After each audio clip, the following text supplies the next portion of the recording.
All right, we're recording.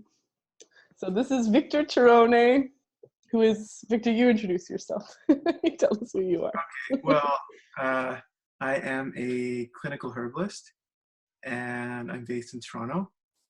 And what else do you need to know about me? And you also have an interest in psychoanalysis, psychotherapy, Freud. Psychoanalysis, yeah, psychoanalysis, psychotherapy, and I don't know, the notes that I prepared today, I think there's more psychoanalysis than herbal medicine.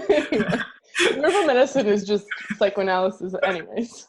It's just, botanical versions, yeah.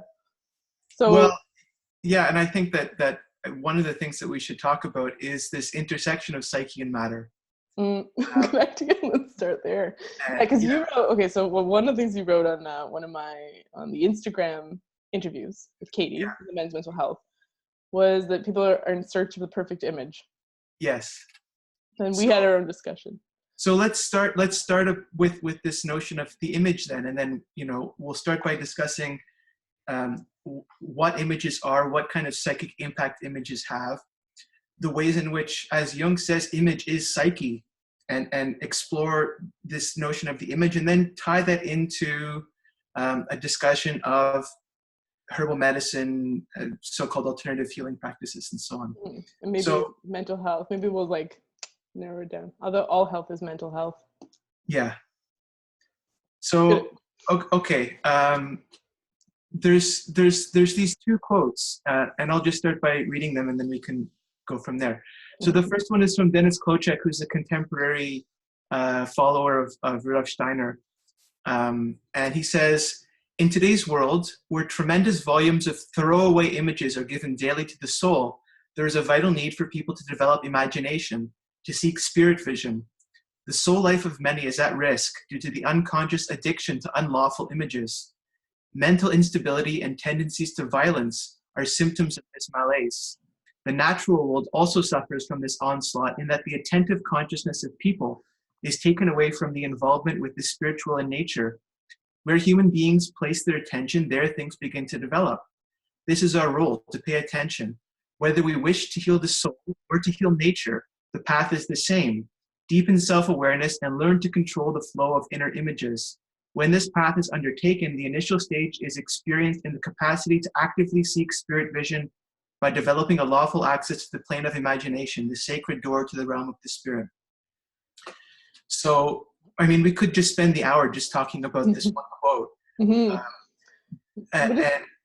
What does he mean by imagination? What is that term? Is it in the general sense of imagination, where we think of cultivating our own images in the mind? Well, so I think that there's, we can say, a microcosmic and macrocosmic sense of imagination. And I think that this quote pertains to both, and particularly to the intersection of, the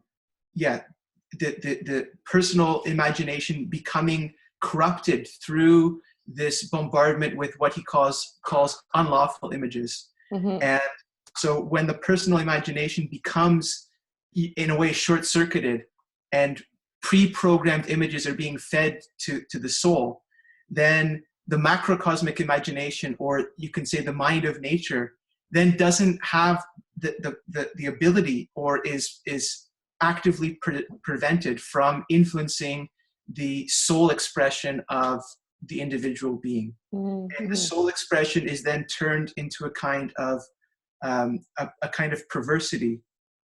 Mm-hmm. that is governed and controlled and shaped and ruled by these unlawful images.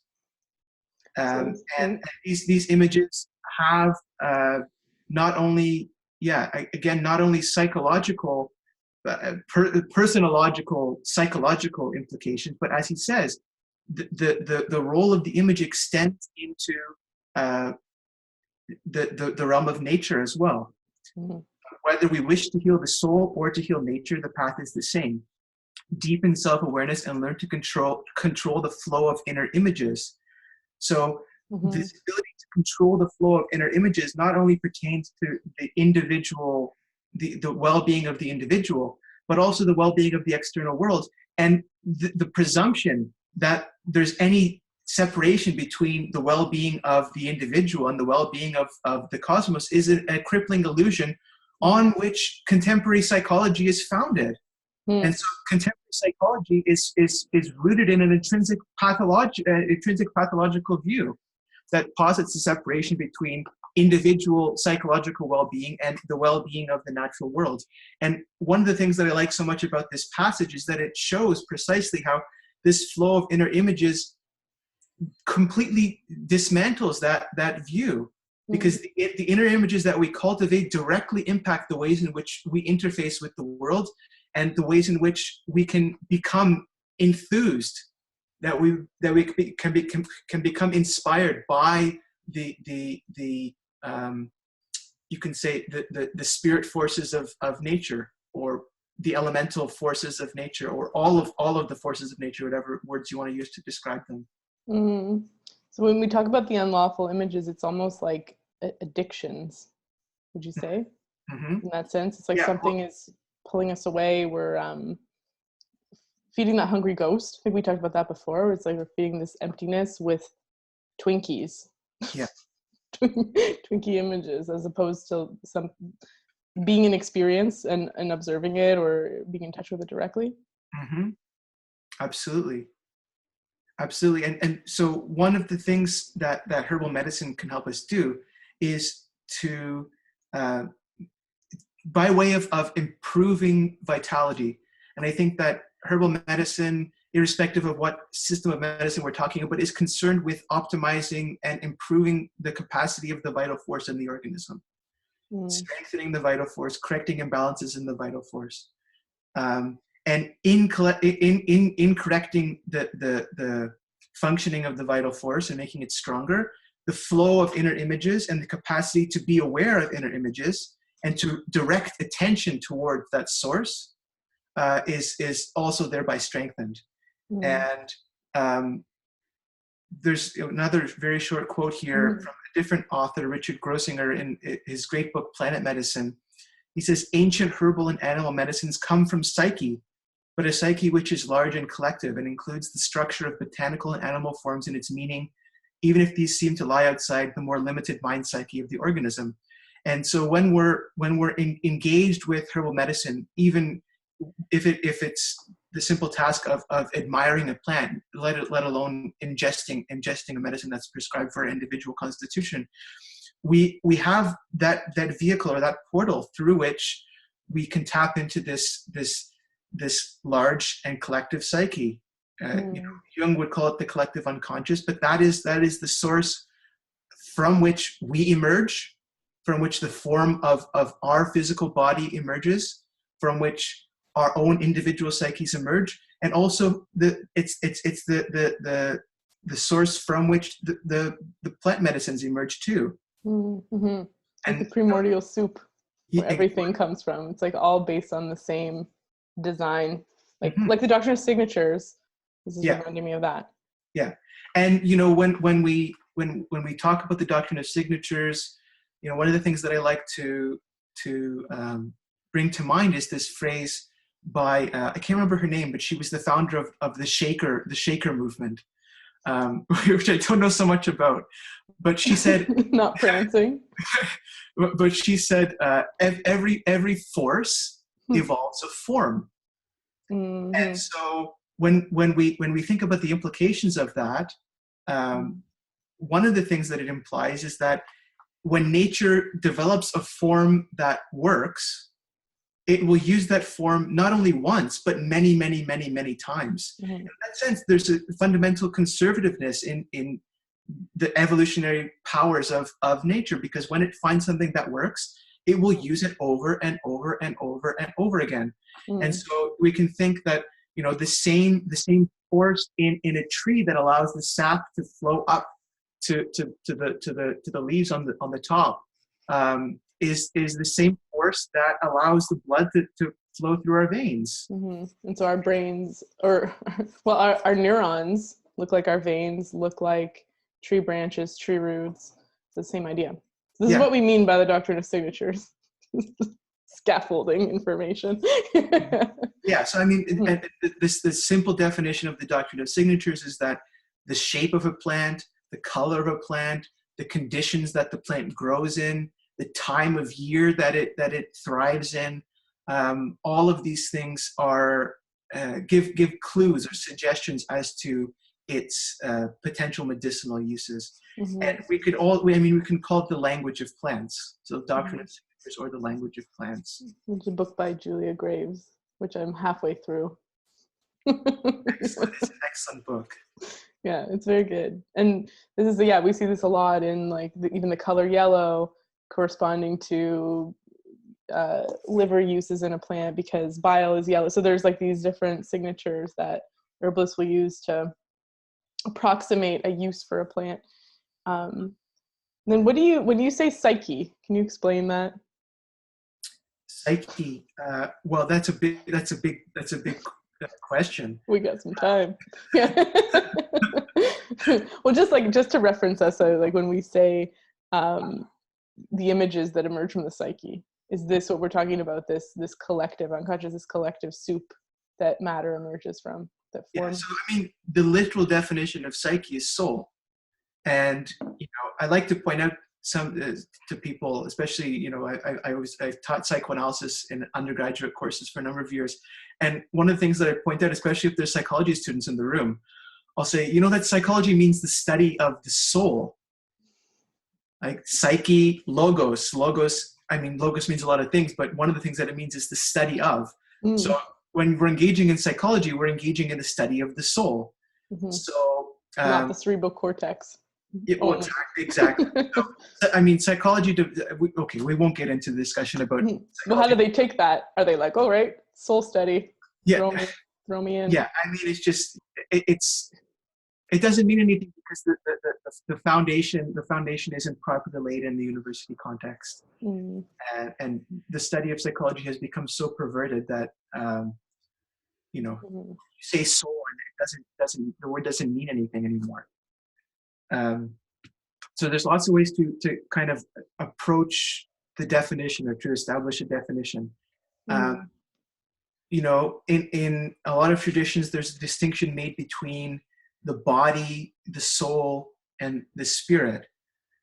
The body is obviously on one level, the material organization.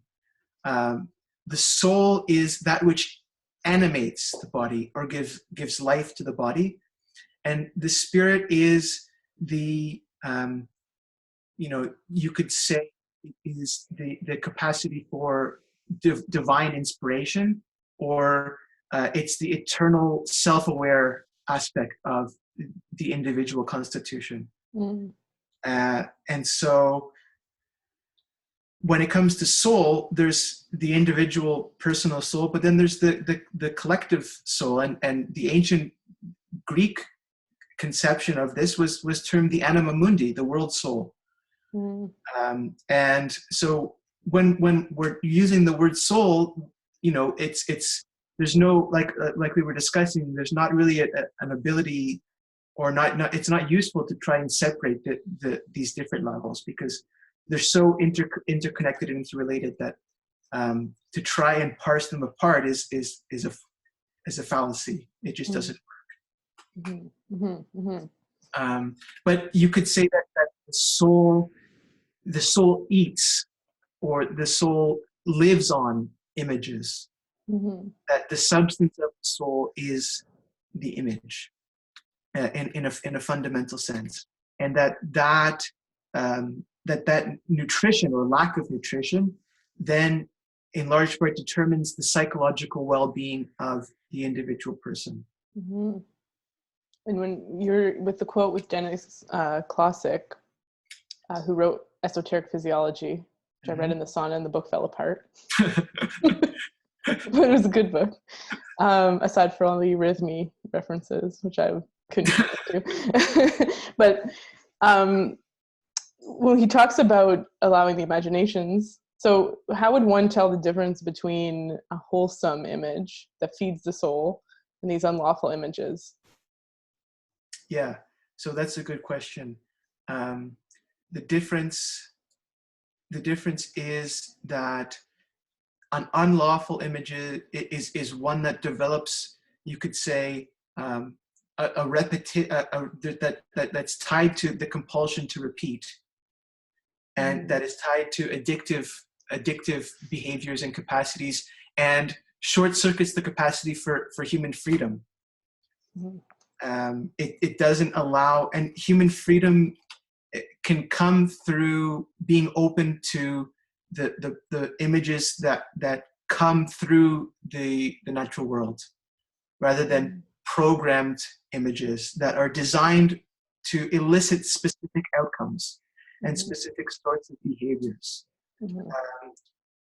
And most of these behaviors are oriented around profit, right? You want to make someone addicted to a certain kind of image so that they keep coming back for a fix. To create this this sustaining system. Exactly. Whereas a lawful image, we could say, is one that, as Kloczek says, opens up the plane of the imagination, the sacred door of the realm of spirit, and that means that there's a reciprocal relationship between the human being and the natural world. So the human being, it's almost like a breathing process. The images come in from nature. They are digested in the human being through the human soul, and then those images are through right human action reflected back into the natural world.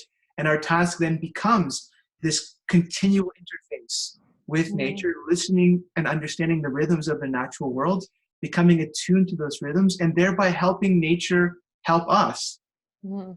And again, this notion of separation becomes, where do you draw the line? It doesn't exist. The line only exists when we fall into this trap of becoming victims of the unlawful pre-programmed images that are founded on this assumption that that there is a separation, that there is a fundamental schism. I mean, these images, so like one of the examples is something like pornography or like social media posts, like advertising, sort of like the Twinkies of images. There's something that's in their own construction that partially feeds us, that addicts us, like a Twinkie's sweet as fruited. So there's something that's like been designed. It has this this aspect to it that's nourishing in a sense, but then creates this addictive cycle.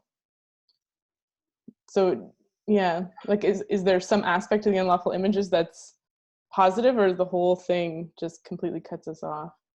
Well, I think we'd have to take it case by case, and but I think that generally pre-programmed images, they might have a certain place in society. Like a certain kind of images, a certain kind of image can bring enjoyment, can bring a certain kind of satisfaction, but doesn't necessarily have to be one that is addictive, right? And this goes back to what Kloczek says about where we place our attention, there things begin to develop. So there's also the quality of attention that comes in determining what the final outcome with our relationship with a given regime of images is. And that quality of attention is what gives power to an image, especially if it's a pre-programmed image, because its entire existence rests upon the attention that is being invested in it. That is the life of that image. This is almost like the mindless scrolling, or like you're not really engaging or interacting with the thing. It might create a positive emotion because it represents something real, but you're not in the real. And so the real is a good word to describe it. We can also say that the images that are coming from the natural world are universal images. And so they're not designed for specific outcomes. But the pre-programmed images are always designed with a specific outcome in mind. That makes sense, actually. And the mental state that's associated with those pre-programmed images is a mental state that the designer of those images, either consciously or unconsciously, is trying to perpetuate and feed. It's trying to direct attention towards the proliferation of, you could say, that virus that's contained in the image. It's like you're getting the dopamine hits without, but dopamine is supposed to be, those dopamine pathways are laid down to give us more holistic rewards, to activate other pathways. If you're just getting empty dopamine hits, like you said, becomes this repetitive cycle. So things designed to hit dopamine are like cocaine images then. We're talking. Yeah, exactly. So let's go to another quote. It's the quote that I mentioned in the comments by Theodore Abt, who's a very interesting Jungian psychologist. I think he's based in Switzerland, I might be wrong, but he's devoted a lot of his work to symbolic alchemy and translating specifically manuscripts from the Arabic alchemical tradition. And so I'll read this quote, and I think it will help to feed the discussion. So he says, "The obsession of modern times with extroverted fulfillment of desires has led to a growing acceptance of simply giving in and living out the unacceptable other. The growing divorce rate is one of the symptoms of that." I think he's a little bit too simplistic here. I think people get divorced for a lot of different reasons, but let's go with him. The growing divorce rate is one of the symptoms of that. As often it is the result of one of the partners being carried away by an overwhelming love that makes him or her forget all about children, shared memories, relationships, etc. The same absence of a vessel of understanding can nowadays also be witnessed in countless internet sites where modern individuals find their fascinating and threatening other. Or in other words, their stupidly strange and therefore often unacceptable fantasies reproduced by others. This gives them the feeling of being in good company, of being part of a community again. Then one can dare to out oneself and just live out any compulsion or obsession caused by the collective repressed fantasy life. Just as a carnal drive that is not understood in its symbolic meaning seeks eternal repetition, one has to find ways to fulfill such enigmatic carnal desires through continuous repetition, like the man who tried to catch the wind. On the internet, not a few are searching for the perfect picture and are often addicted to this search instead of looking inside to the inner net, where one can find the unique individual other, the soul. When that fascinating and threatening other is contained in the vessel of the personality, it leads to the realization of what our soul is really longing for, namely union with the eternal self. And so this answers a lot of the questions that I think we've been trying to answer already. The longing of the soul is union with the eternal self, or the longing of the individual soul is to find its place in the world soul, in the anima mundi, to find itself, to see itself reflected back. Because when it is reflected back, then the ground of meaning is there in that reflection. Whereas this perpetual search and this compulsion and obsession that Abt is discussing as stemming from the collective repressed fantasy life is by definition an inherent lack of meaningfulness, which is why it's compulsive behavior, which is why the repetition becomes more and more and more and more vicious, which is why there's this search for the fascinating and threatening other. And the things that are being sought out are, as he says, stupidly strange and therefore unacceptable fantasies, because there is no ground of meaning. When he says fascinating, threatening other, how might that show up? Like, what would that show up like in reality? Would it be like a shadow element, or is it? Yeah, well, absolutely. Yeah, absolutely. It's a shadow element. And, it's so like he says, just as a carnal drive that is not understood in its symbolic meaning seeks eternal repetition, one has to find ways to fulfill such enigmatic carnal desires through continuous repetition, like the man who tried to catch the wind. And so one of the things that unlawful images stop us from doing is understanding the symbolic meaning behind the images that we are exposed to. And when that symbolic meaning is not there, then the vessel of containment, the vessel of the understanding isn't there. And the image then becomes that which determines human behavior. Without a reflexive capacity on the part of the individual thinking, is this behavior something that I am willing? Is it willful activity that supports my life, that supports my well-being, that promotes the integrity of myself? Or is it something that is in control of me? And this is a question that applies not only to the realm of images, but technology, and there's plenty of technologies that work, but few people asking, well, okay, the technology works, but is it good? And we live in a time now where the question of the good is rarely entertained. People don't even, people think that there is no such thing as universal good. Oh, what's good for you is not what's good for me. Well, in some respects, yes. I'm not going to give everyone who comes in with a respiratory condition the same herbs to treat that condition. So yes, on that level, what's good for one person is not what's good for another person.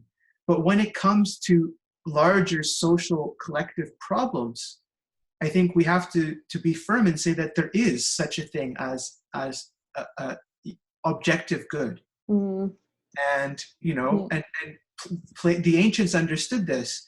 And in Plato's philosophy, he says, the good is the true, is the beautiful. And those three things are the same. And how do we, so it goes deep to truth and beauty. How much deeper does that go? Like, does that go to our instincts, impulses, like our sort of tribal roots, or like what technologies layered on top of that could still be in alignment with the good? Fix us, Victor.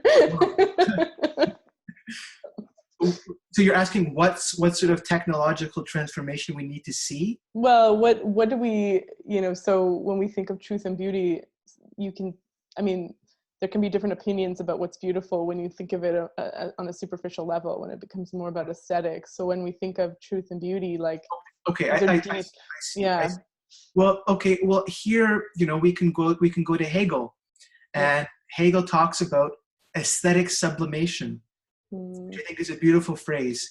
And he says that aesthetic sublimation is the experience where one surrenders oneself to a work of art. So the small s, self, the limited personality, is cast aside, and the idea that inheres in the work of art then enters into the individual, and that is equivalent to a kind of image entering the person, right? The image of the work of art, the image that the work of art is trying to cultivate, the soul image that the work is working in line with the individual to build.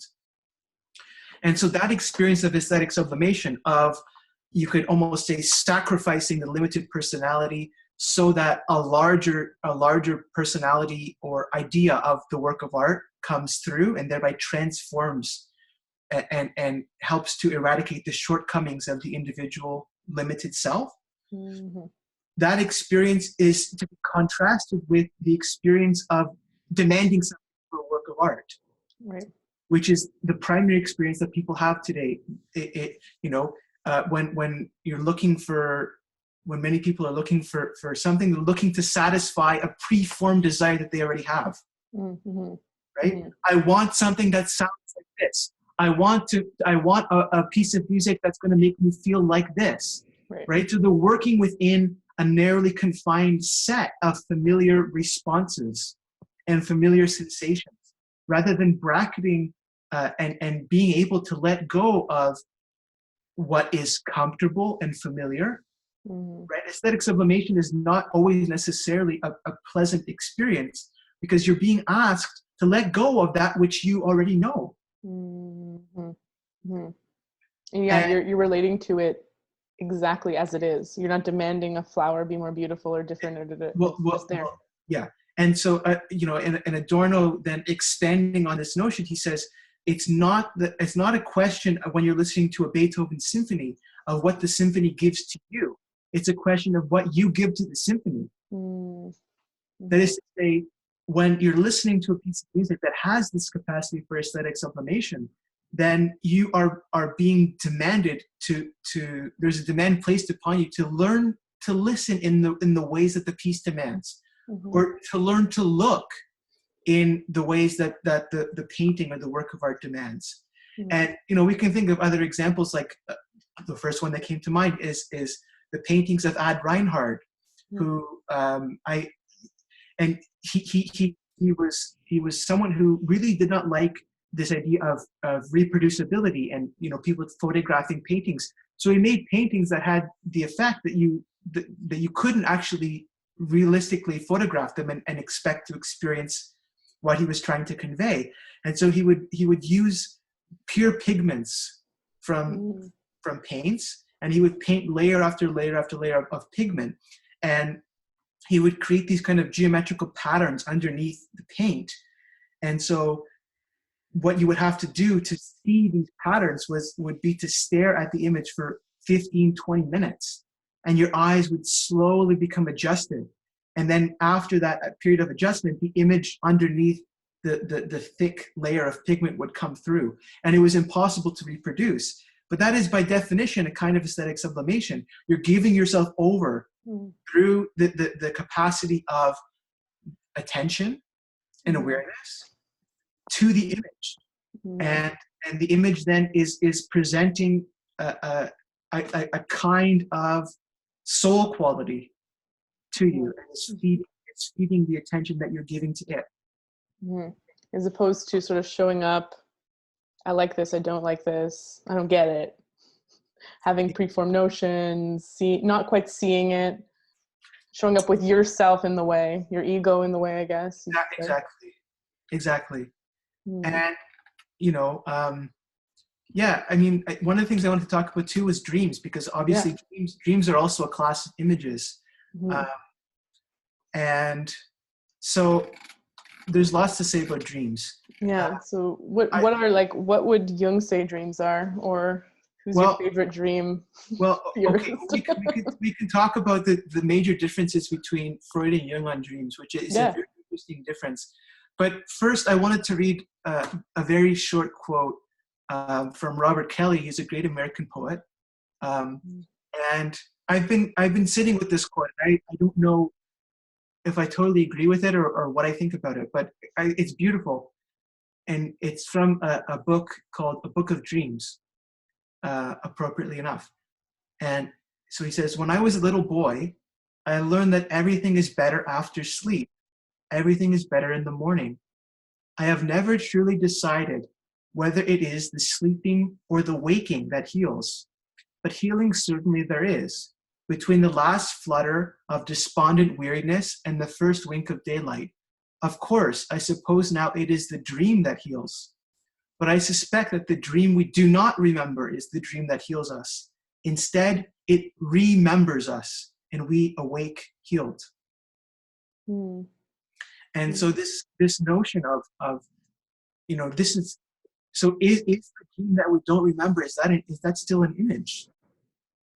The dream that we don't, he suspects that the dream that we don't remember is the dream that heals us. The dream that we don't remember is the dream that heals us. And he says that it remembers us. It reassembles, it puts us together after the you can think of a day as a kind of microcosm of a whole human life. And so at the end of the day, it's a kind of miniature death. And the dream we don't remember is that activity that puts us back together again and awakens us in the springtime of morning. It's actually there's research on people with PTSD. The more REM sleep they get afterwards, the less they have the symptoms. And you don't necessarily always remember you don't remember all your cycles of REM sleep, you might wake up with we don't know why we remember certain things and not others. There you go. It's validated. It exists. It's interesting. What part were you not sure about with what his quote said? Well, I mean, I think that, so he says that, I'll just read this last line again, but I suspect that the dream we do not remember is the dream that heals us. Instead, it remembers us and we wake healed. So I think that, I don't know, I think that the dream that we don't remember is one of the dreams that heals us. Right.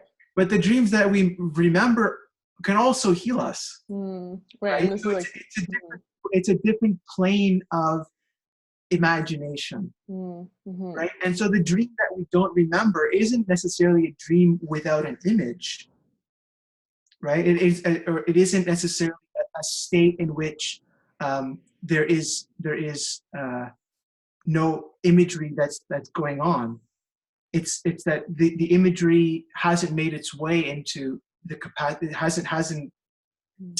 Hasn't been rooted in this capacity of recollection for whatever reason. Either it's dealing with contents that are too repressed to actually make their way up to that level, or whatever the case may be. Well, they're not visual. It's not visual images.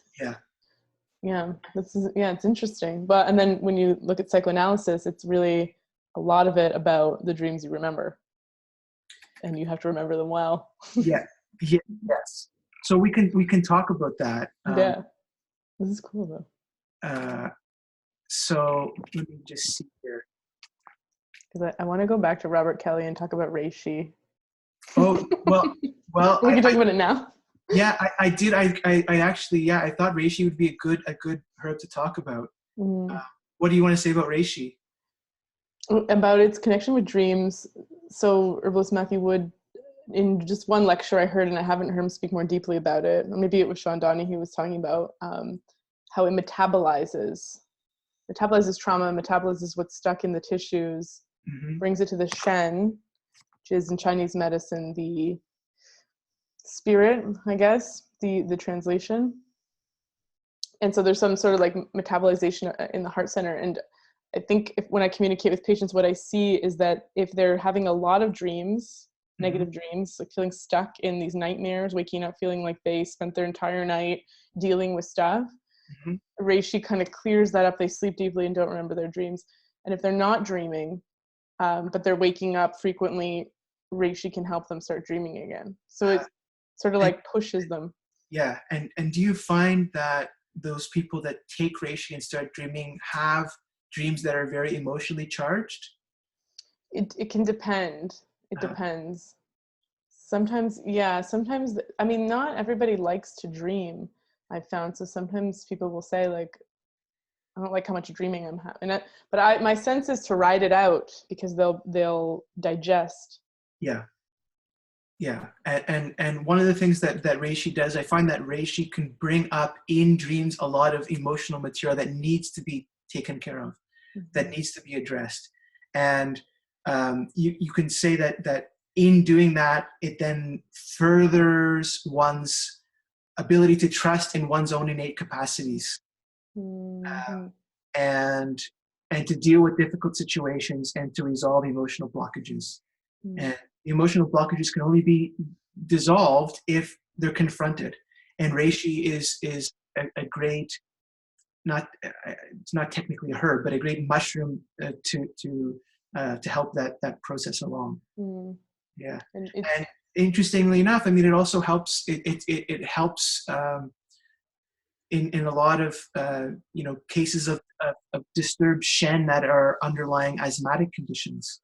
And reishi can help with this breathing that we were talking about before, the breathing that allows us to interface with the external world. I think reishi is, at least in my experience, I mean, my own reishi dreams have been dreams where I took my first experience with taking reishi was several years ago, when I was getting this awful chest tightness and congestion, and I didn't know what was behind it. And I opened up a book randomly one day after going to see a practitioner whose treatment was unsuccessful. And the book said reishi has been used historically for many types of chest tightness and congestion. So I got some reishi, I started taking it, and immediately upon the first dose, within minutes, the tightness and congestion was gone. And then I started to have dreams where I was in these old growth forests and I would just see these huge glowing reishi mushrooms on the trees. Whoa. And it was very much the type of dream experience where I felt like there was this breathing process that was happening between my individual soul and the larger soul of nature. And this interface and flow of images was being facilitated by way of taking reishi. So I think it's a good herb to talk about in this connection, because it's at least in my experience and in the experience of people that I've talked to about taking reishi, it fits with this healing capacity that's damaged in I'd say pretty much everyone living in the technopatocratic Western culture. Right. Well, yeah, especially if we're considering like blockages. I think, I mean, herbs, I would love if they just blasted through blockages, but there has to be sort of like a give and take in this allowing them. Well, and yeah, I mean, the blasting through can't happen because then the healing process is in all of the minute changes that take place. It's not just in the final state. And there is no final state. Right. It's about gradually trying to reach an equilibrium, but perfect health never exists. Yeah, and I would say too, like even in the earlier part of the conversation about reconnecting with the imagination, or this idea of like unifying the soul, like does that ever happen in our lifetime? Are we just getting a little bit closer, or we're having moments of unification, but then we go back and we're separate again, and we're on Instagram looking at bikini bodies or whatever? It's never something that entirely happens unless you're some kind of great adept. And it's like I have a deep interest in Tibetan Buddhism, and I read these texts, like these Dzogchen texts, and there's this great passage that I'll try and recite it. Profound and tranquil, free from complexity, uncompounded luminous clarity beyond the mind of conceptual ideas. This is the depth of the mind of the victorious ones. In this, there is not a thing that needs to be added, nor anything that needs to be taken away. It is merely the immaculate looking naturally upon itself. And so that's a statement on the primordial purity of mind. So mind is primordially pure, but it sure doesn't seem that way. No. And it's, I don't know. So in certain meditation experiences, herbal experiences, accessing that is very scary.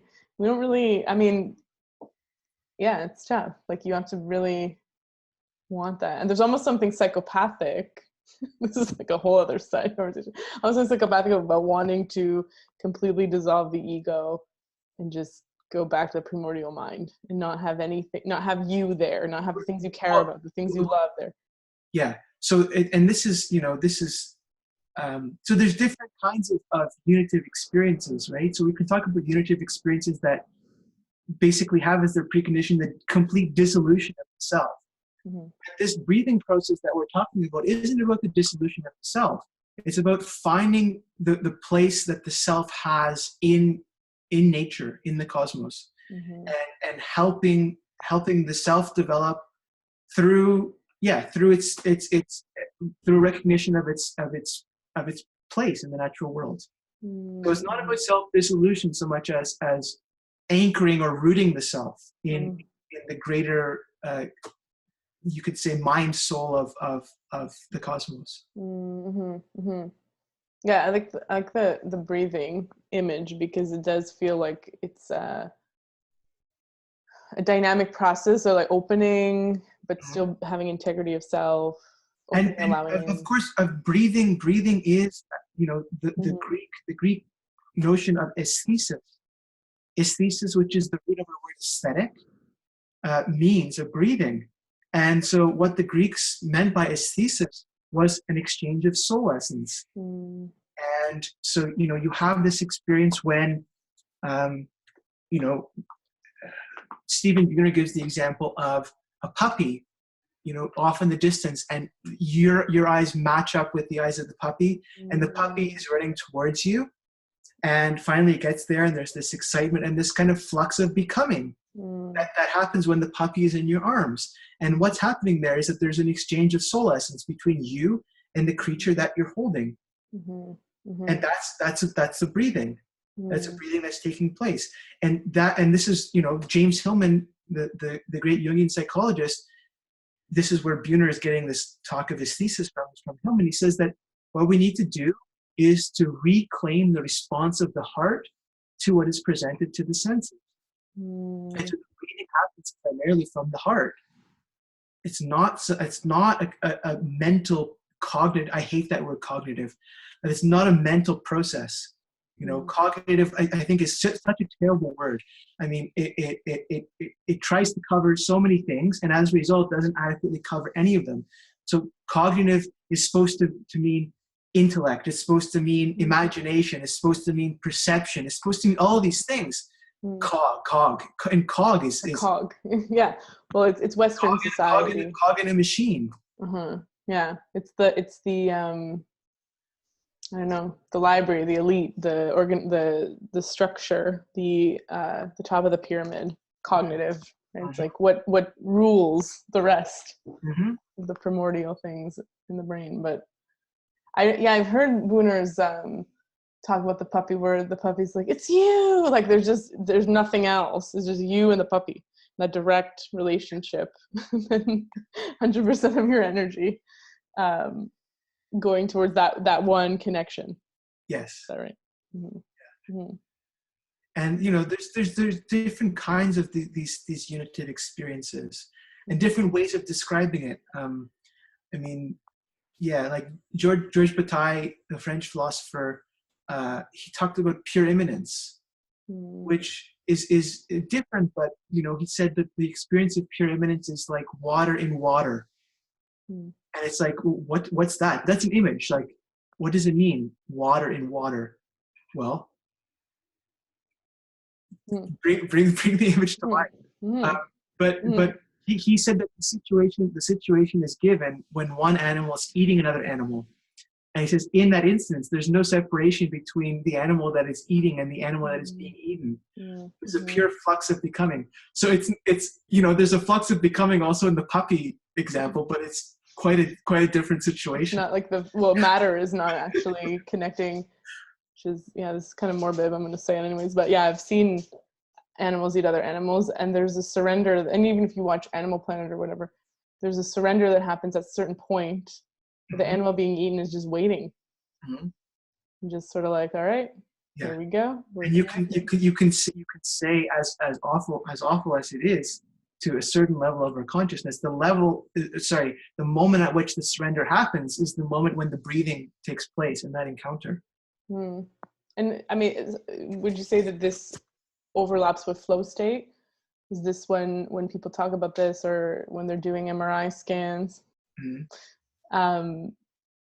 There's no self-consciousness in those moments, right? Like there's no sort of observer or like narrative happening. You're just in the moment.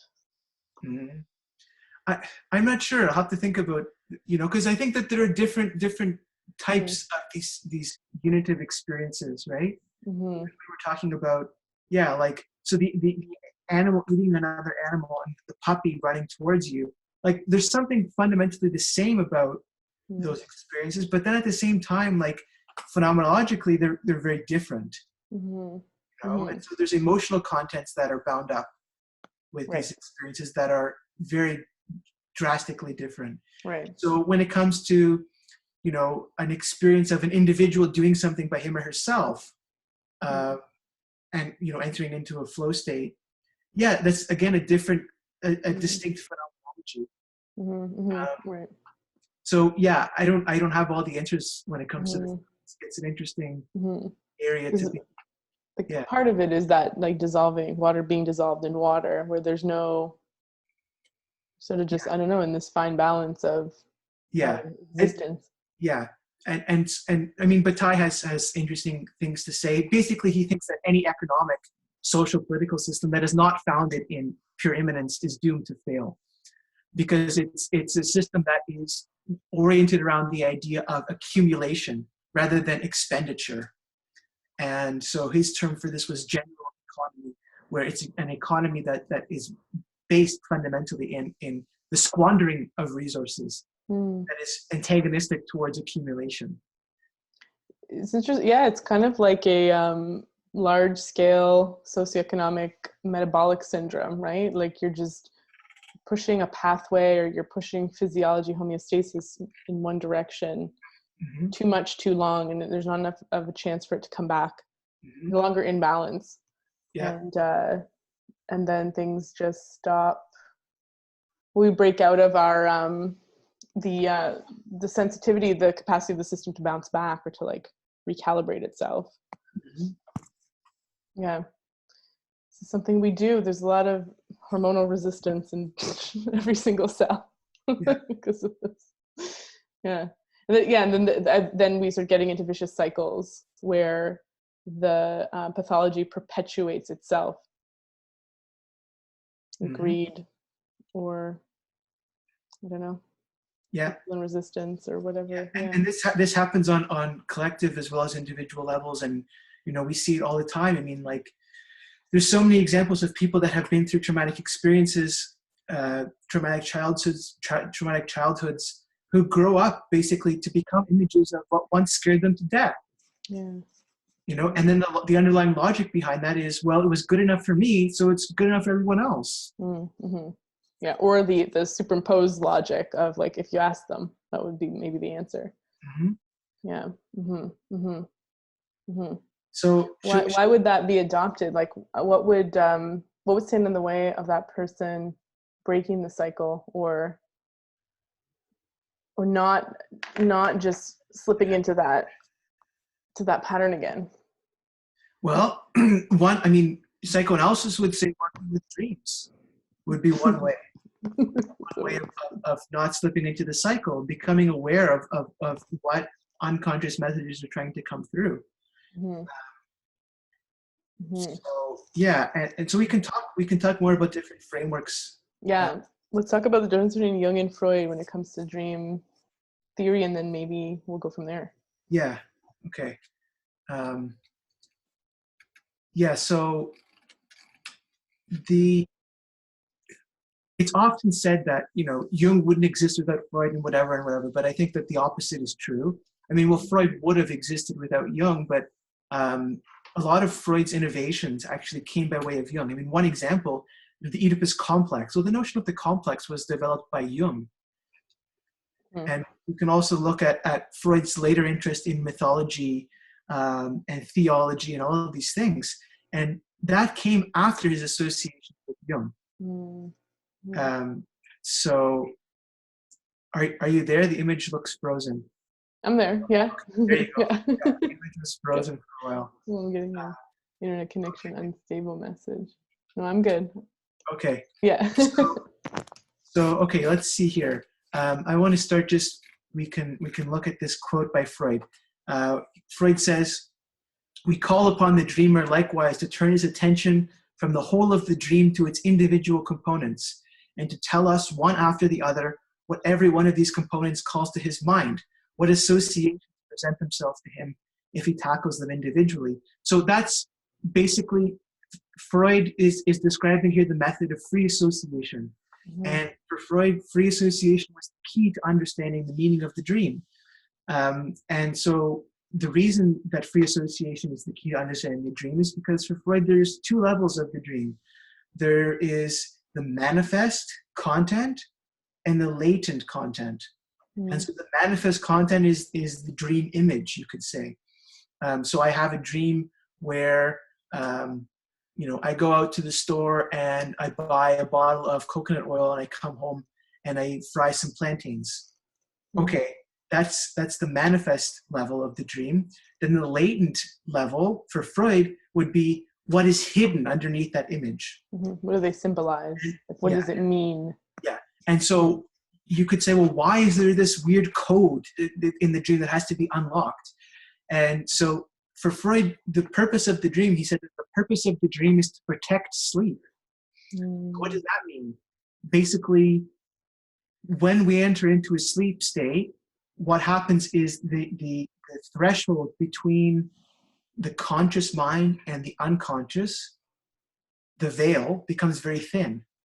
And so contents from the unconscious are filtered through the pre-conscious into consciousness.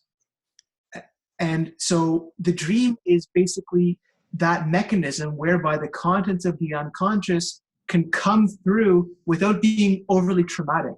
Mm-hmm. The dream, you could say, masks or codes the contents of the unconscious so they don't wake the person up. Mm-hmm. And we've all had that experience of having, you could say, a traumatic dream or a disturbing dream or whatever it is, and it startles us awake. And in that case, the dream has failed by Freud's definition because it has not protected sleep. Okay, well then we shut off the dream and we don't do the processing or have the experience we need to have. Yeah. Yeah. So for Freud, that's the essence of the interpretation of dreams. You know, basically taking the dream apart and then free associating to every image. And through the act of free association, eventually, gradually, the analyst picks up on the meaning that the unconscious is trying to express through that coded image. So Jung completely disagreed with this. Jung thought that free association was useless. And he said that I can free associate to anything. I can free associate to you. I can free associate to the tree that I'm looking at outside. I can free associate to these books on my desk. All it's going to tell me is about my own individual complexes.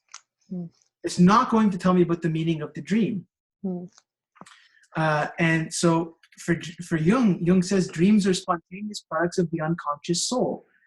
They are pure nature and therefore an unadulterated natural truth. They represent a communication or message of the unconscious of the all one soul of humankind. So this is a view of the dream and of the dream image that is much more in line with the notion of image that we were discussing before. So for Freud, the dream image, you could say, is a puzzle, right? And the puzzle can only be solved through the rational work of the analyst, right? And an interpretive framework. The image does not have inherently its own truth. The truth comes by way of interpretation. Whereas for Jung, the dream has to have its own truth. Because it speaks to what he says, the all-one soul of humankind. We could call that, again, the anima mundi, the world soul. Like these symbols have their own inherent meaning. We're given these symbols, we inherit them. Yeah. And we're not creating them as a way to protect ourselves necessarily, and then we have to sort of get underneath that layer and figure out what it actually means. Yeah. Jung, it was like this image already has a meaning. You don't have to interpret it. So the dream is not interpreted for Jung. It is, you could say, read. Just like you're reading a text, the meaning it shines through. The meaning shines through when one sits with the image. So, one of the techniques of working with a dream is to, if there's a person in the dream, to when you wake up in the morning, think to yourself, well, who is that person in me? Right.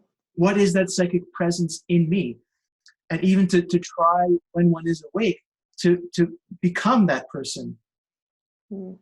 Or to become that thing, or to become whatever it is that one is trying to understand in the dream, and to enter into that consciousness that that shines through in that person. That person is a psychic presence that is part of your own psyche.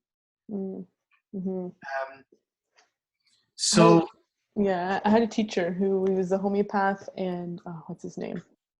I can't remember, but he had a 5-step dream analysis, and what he would tell people to do, they had very disturbing dreams, usually a shadow element chasing type theme, would be to reenact the favorable outcome mentally before bed. So like working your way through the dream and confronting the shadow element or killing it or doing what you intuitively wanted to do, kind of preparing for sleep to set the psyche up to have. Interesting. Yeah, and so I guess one other thing I want to say is that there are different types and classes of dreams. So this framework that Jung is I've thought about, like, is every dream. So you read this statement by Jung where he says that the dream is the expression of the all one soul of humankind. It's like, well, is every dream? Like, that seems like a pretty grand and magnificent thing, right? But I mean, even Jung would say that there is a difference between, what we might call an archetypal dream and a more subjective dream, right? So you could say that all dreams are an expression of the all one soul of humankind, but some of these dreams might be a manifestation of an anxiety state. And this goes, the anthroposophical approach to interpreting dreams, I think, is in line with this parsing here. And to go back to Dennis Klochek, he talks about how the most common experience of the dream, he calls it the organ dream. And he says, organ dreams are entirely subjective. They are images of anxiety experiences which the soul encountered in the preceding days and which were not fully integrated emotionally. Like all those dreams I have about failing grade 5 math. Like so many. Back in school and I didn't pass. Like, yeah. And I'm rushing to get to the exam and a wizard is in my way or whatever. Yeah. Yeah. Yeah, but it is true. It's just you're feeling anxious in your day-to-day life, feeling rushed, overextended, and then you're just back in that state in dream. Yeah, but but I think one of the things that he points out when he's talking about this is he says the anxiety state can be looked on as an emotional symptom of the organ wounds which we daily receive from an interaction with the sense world. So it's not an entirely personological picture here. So we're dealing with collective anxiety states as well, right? We're dealing with a kind of wounding that takes place from a mode of living that is not fundamentally in tune with the cycles and rhythms of the natural world, with the images of nature. And it all goes back to this initial discussion of the image. So yeah, when you're living, let's just say, out of balance, just to paint the picture, and then the dream states that the dreams that you're having are tending to be anxious, and they're not really in that symbolic, collective unconscious kind of archetypal realm that Jung would be interested in. They're sort of just like failing grade 5 math, rushing to an exam when you've graduated 10 years ago, that kind of thing. It's sort of just a symptom of being in the anxious, overwhelmed state. Yeah. Makes a lot of sense. Yeah. And so, part of the task of psychotherapy is then becomes, not only the healing of the individual, and this is where, I think the Jungian framework provides a lot more resources for this task than the Freudian one, which is more personological. But part of the task is to heal the pathology that exists out in the world, right? As James Hillman would say over and over again, the anima mundi, the world's soul, is sick. It's not only the individual that is sick, but the sickness of the individual is stemming primarily from this intrinsic social, ecological, political, technological pathology. And it's a pathology that you feel. It's a pathology that you feel. Something feels that it's out of tune. Something feels false. Something feels ugly. Something feels, like it's lacking. And this is one of the things that the pre-programmed image stops us from feeling, because the pre-programmed image tells us what we should be feeling. Right? It tells us you should be feeling this. You should be thinking this. You should be desiring this. You should be striving after this.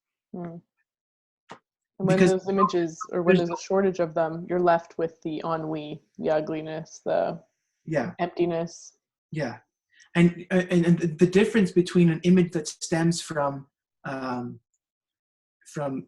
plant, from sitting with a plant and trying, to become open through observation to any messages or field of meaning that the plant might contain. The difference is that the messages and the field of meaning that experience of sitting with the plant opens up, it's vast. It's not narrowly confined. And you might receive a specific kind of instruction, but it's not going to be a kind of vicious directive. Whereas so many of the types of media that we're commonly bombarded with are vicious directives to feel a certain thing, to experience a certain thing.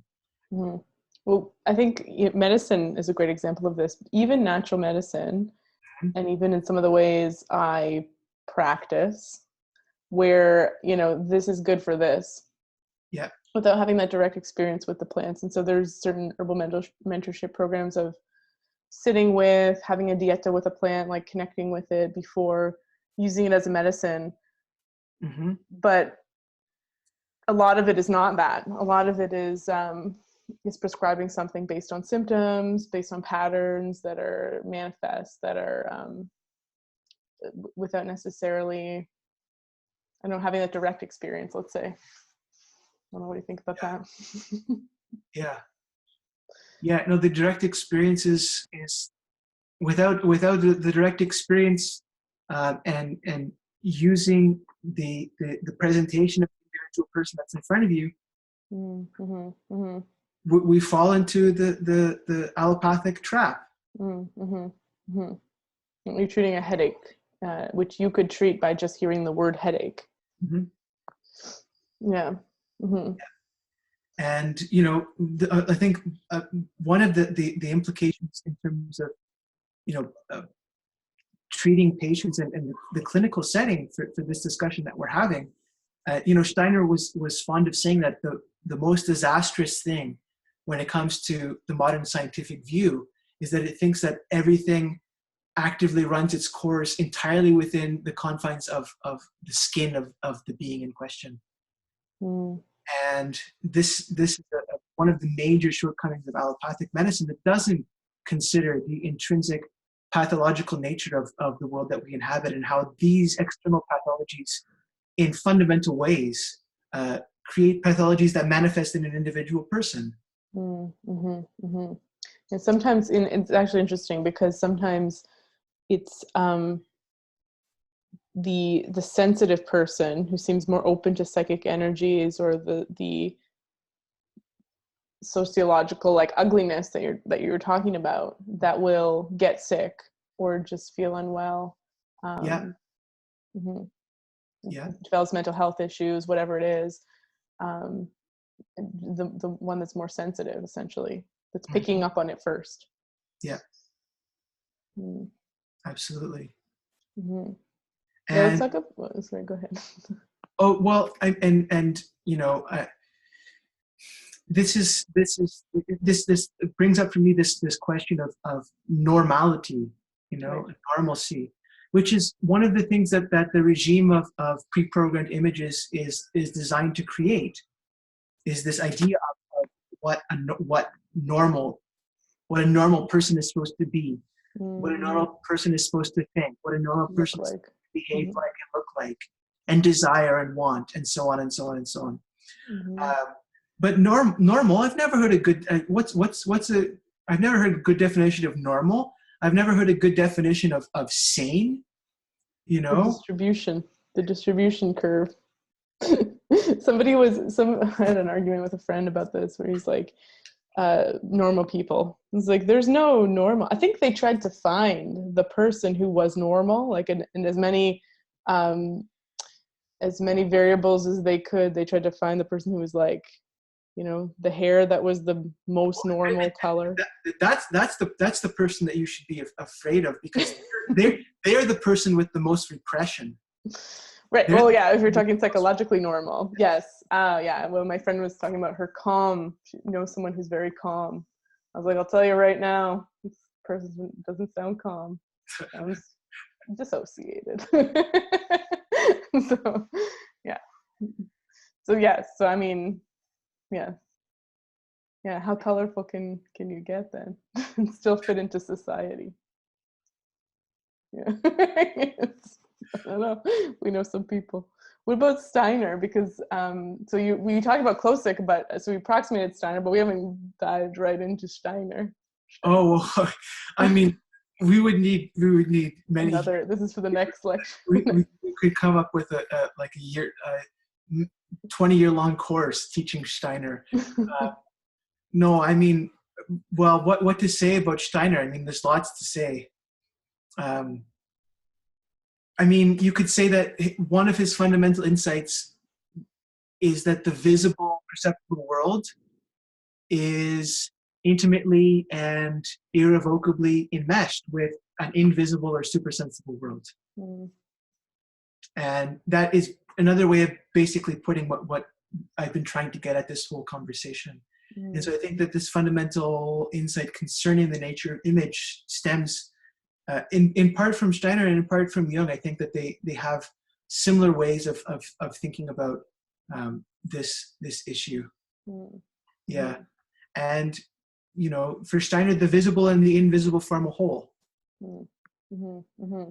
And, you know, he was very much about, when it comes to the healing arts. And I mean, Steiner was, by profession, he was a philosopher, you know, like he translated, or sorry, you know, he wrote like the addition to the complete works of Goethe when he was like 20 years old, like really young. And he was primarily a philosopher, but he was involved in so many other things. And so he got into medicine later in life. He was always kind of involved with medicine, but he was very kind of tentative about actually putting out his medical insights before he could prove them to himself that they were valid, because he didn't actually have any formal training in medicine. So it was the last kind of subject that he spoke on in terms of his public lectures, but something that preoccupied him for decades. And he's one of the things that he says that the healer needs to be able to cultivate an objective seeing of the natural world, which is again understanding this flow of images. Mm-hmm. Understanding the images that are inherent in the natural world, also understanding the image that inheres in the person, in the pathology. What is the image that underlies the pathology of the individual person? Mm-hmm. Because pathologies have their own images. Yeah. Mm-hmm. Yeah, and it doesn't always, you know, we think of diagnosis, but it's, again, a diagnosis is a label for certain phenomena without directly interacting with that phenomena, observing it directly, objectively. Mm-hmm. You know, especially when it's flow algorithms, flow charts, we start to disconnect. One of the things is so I don't know how I'm going to articulate this, it's going to come out properly, but when we talk about, so the thing that disconnects us from the natural world, if we're all in one ecosystem, so if we're all in this connected thing, then is that disconnecting force or disconnecting tendency that starts perpetuating the creation of these predetermined images? Is that not just nature? Is that not just nature? Yeah, well, like how does, you know, what started that process? Or is it just a corruption of like one single impulse? What started the process? I mean, there's different ways of answering this question, probably lots of different opinions, but, you know, one of the things that I think started it is this shift in consciousness that we can locate around the time of the Enlightenment, the European Enlightenment. And, you know, we have figures like Descartes, who was told by an angel, actually. An angel told him this. When he was a soldier fighting on the battlefield, an angel came down to Descartes and said, "The conquest of nature is to be achieved through measure and number." You know, and so Descartes conceived of nature as basically inert space upon which we need to impose a grid. You know, the Cartesian grid upon, and so this grid is imposed upon nature so that we can divide it up and do with the material world as we wish. Mm-hmm. And that gesture is basically the gesture of cutting off that reciprocal flow of images. Mm-hmm. And it's imposing a false will structure on the natural world.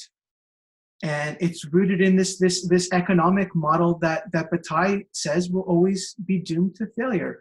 It's an economic model based on scarcity and accumulation.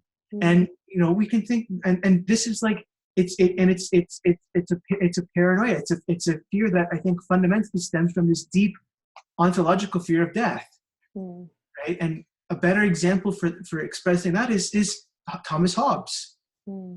Right. And for Thomas Hobbes, life in the state of nature is solitary, poor, nasty, brutish, and short.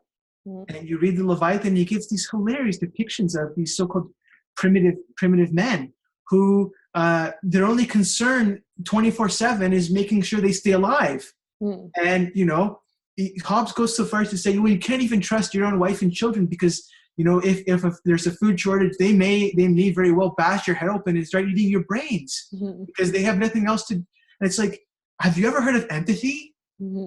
Right. And have you ever heard of altruism? Like, wouldn't you be like, kids and wife, eat me, we're starving? Like I've heard, this has happened.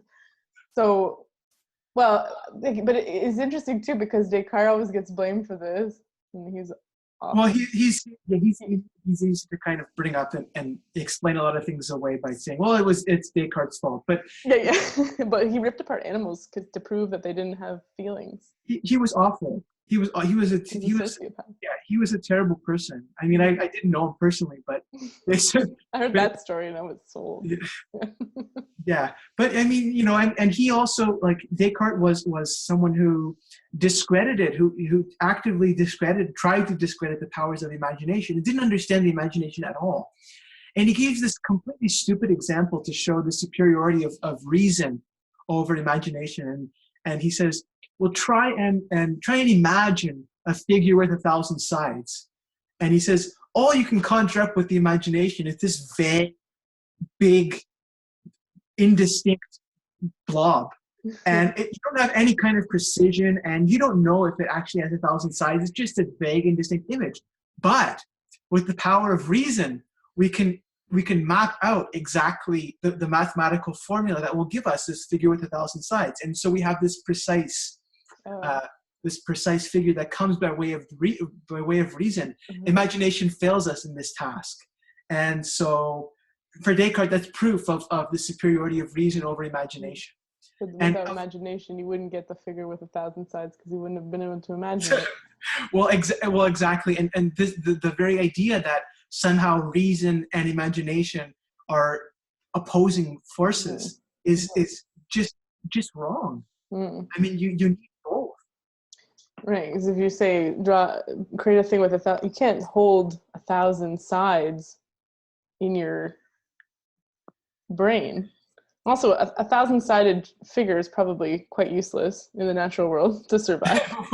But you would have to, draw it out or design it. But that's still the imagination coming forth. It's like, a book is created by reason or art is created by reason. It's not.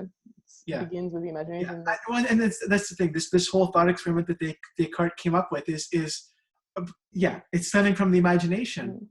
I mean, he used the imagination to prove the superiority of alleged superiority of reason. Like, I think, therefore I am. Well, what if you don't think? Then you not are? Like, I am, therefore I am. So, you spent a lot of time getting that one. But the thing too with Descartes, that one. It's like, with someone like that, so it's like, this is these ideas, but something about that idea that he was conveying or standing for had something attractive about it, that we just took that and ran with it. We were like, all right, Cartesian planes. It provides a false sense of power, and it provides a sense that we are in control of our lives, and that the capacity for, and so by reason, Descartes really meant calculative reason. Right? Reason as calculation. That for him, and he went so far as to say that philosophy needs to basically, he says, like, every philosopher before me is basically an idiot because they didn't base their philosophical system on arithmetic and geometry. And we have to use the logical framework that arithmetic and geometry to provide, that arithmetic and geometry to provide to create a sound philosophical system. And so, this is what Descartes what was after. It was this like rhythmicity of and they, he's everything in this philosophy is basically pointing to fear of chaos, right? But chaos is not disorder. This is a purely modern association, right? I mean, in Hesiod, chaos was the gaping void. And chaos was the wellspring from which the natural world emerged. And just as we can say that the good is the beautiful, is the true, so we can say that chaos is creativity, is the imagination. That those three things are the same. And this association of chaos with disorder is a complete mistake. And the mistake results in people like Descartes, where the task becomes the imposition of a hallucinatory form of order onto the natural world. And it's hallucinated sanity, which is the most dangerous type of sanity that there is. It's a hallucination. And so from there, these images get created in order to almost like direct and control consciousness. Like, we're going to feed you this to develop an outcome, to get you to do this thing. And then whatever our conscious aims are, we get. Yeah. And I think fundamentally, if we have to say, okay, well, why did Descartes come into existence? What was his wounding? Why did people resonate?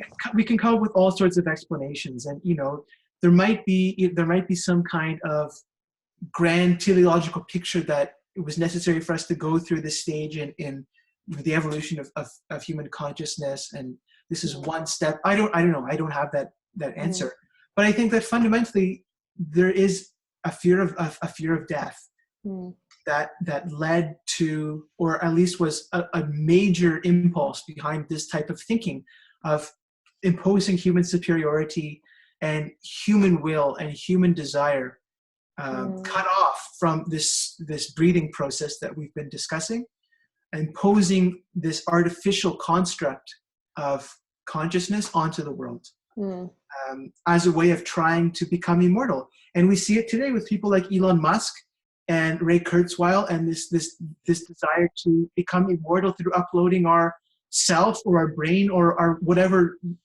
however they think they're going to do it, uploading themselves somehow to a mega computer. It's the same kind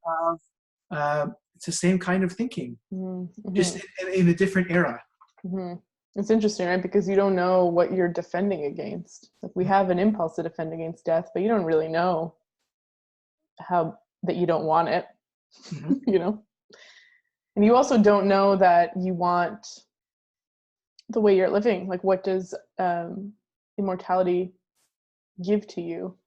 Does it help you with the breathing process, with accessing the lawful images? I don't know. It gives you more time. Like, I'll go meditate in the woods in the last 10 years when I live to be 160. Oh no, we'll go to Mars and meditate. Right. Yeah. Yeah. Mars is like, who are you? Like, we can't. This is not the puppy relationship. We've never seen you before. You didn't come from us. Yeah. So when we talk about herbs, so okay, you have something that you're involved in where you're going to be presenting about herbs for day and herbs for night. Tell us about that, or tell us about. Oh well, that was a initiative that was proposed by a friend of mine, Abra, who's a great herbalist in Ottawa, and so it's a panel of 5 herbalists, and we're going to be talking about herbs that can help basically people in these stressful and uncertain times. And so each one of us is going to talk for 7 or so minutes on a herb that might be useful for some people to start exploring at night, and a herb that might be useful for some people to start exploring during the day. So Just one for each to get people started? One herb per herbalist, yeah. Oh, cool, okay. So in total, there'll be 5 herbs presented during the night segment, and 5 herbs presented during the day segment.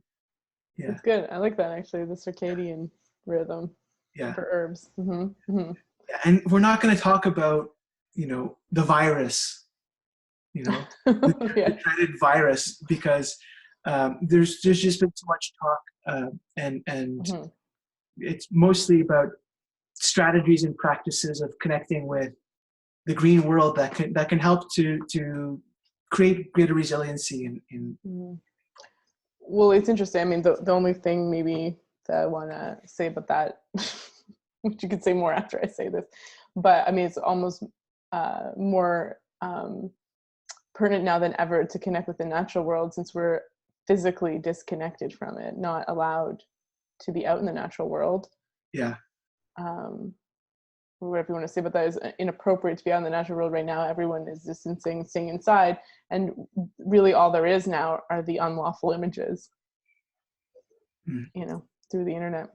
Exactly, which is why I thought it was a good time to talk about this question of the image, what the implications of it are, because right now we're being bombarded in ways that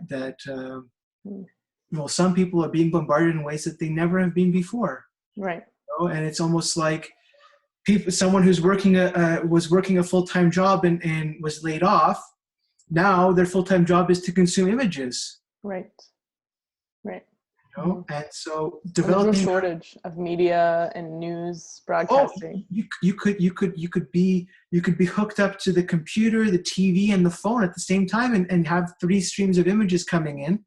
All feeding the same intrinsic pathology. Mm-hmm.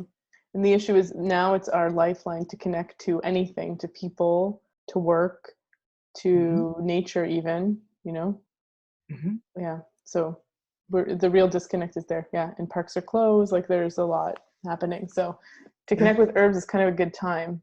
We're also inside, and I've been noticing sleep is not as good because there isn't as much natural sunlight. There isn't as much connection with the moon.